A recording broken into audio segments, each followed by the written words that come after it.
السلام علیکم۔ آپ سامنے جو یہ پہاڑ دیکھ رہے ہیں، اس پہاڑ کا نام جبل احد ہے۔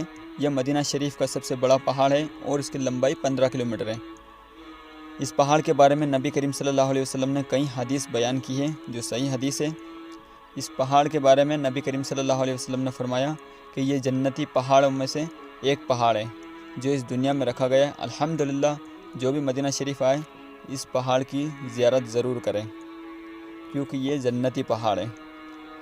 اور نبی کریم صلی اللہ علیہ وسلم نے بھی حدیث میں ہے کہ یہ پہاڑ ہم سے محبت کرتا ہے اور ہم اس پہاڑ سے محبت کرتے ہیں، یعنی الحمدللہ یہ وہ خوش نصیب پہاڑ ہے جس سے نبی کریم صلی اللہ علیہ وسلم خود محبت کرتے ہیں۔ اور ایک حدیث میں یہ ہے کہ نبی کریم صلی اللہ علیہ وسلم جب صحابہ اکرام کے ساتھ اس پہاڑ پر چڑھے تو یہ پہاڑ لرز کر جھوم اٹھا، یعنی وائبریٹ ہونے لگا۔ تو نبی کریم صلی اللہ علیہ وسلم نے فرمایا، اے پہاڑ ٹھہر جا، تجھ پر ایک نبی موجود ہے، تجھ پر ایک صدیق موجود ہے اور 2 شہید موجود ہیں۔ نبی کریم صلی اللہ علیہ وسلم اور آپ کے ساتھ صحابہ اکرام سیدنا ابو بکر صدیق رضی اللہ تعالیٰ عنہ جو صدیق ہے، اور جو شہید ہے وہ سیدنا عمر فاروق رضی اللہ تعالیٰ عنہ اور سیدنا عثمان غنی رضی اللہ تعالیٰ عنہ۔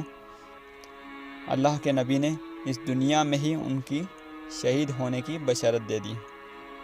جنگ احد کے وقت صحابہ اکرام اسی پہاڑ پر نبی کریم صلی اللہ علیہ وسلم کو لے کر آئے کہ آپ کافروں سے دور ہو کر کچھ چین کی سانس لے سکیں، اور اسی پہاڑ نے نبی کریم صلی اللہ علیہ وسلم کو شک ہو کر اپنے اندر جگہ دی۔ اور الحمدللہ اس پہاڑ کی محبت دیکھیے کہ جہاں بھی نبی کریم صلی اللہ علیہ وسلم اپنے قدم مبارک رکھتے ہیں یہ پہاڑ نرم ہو جاتا۔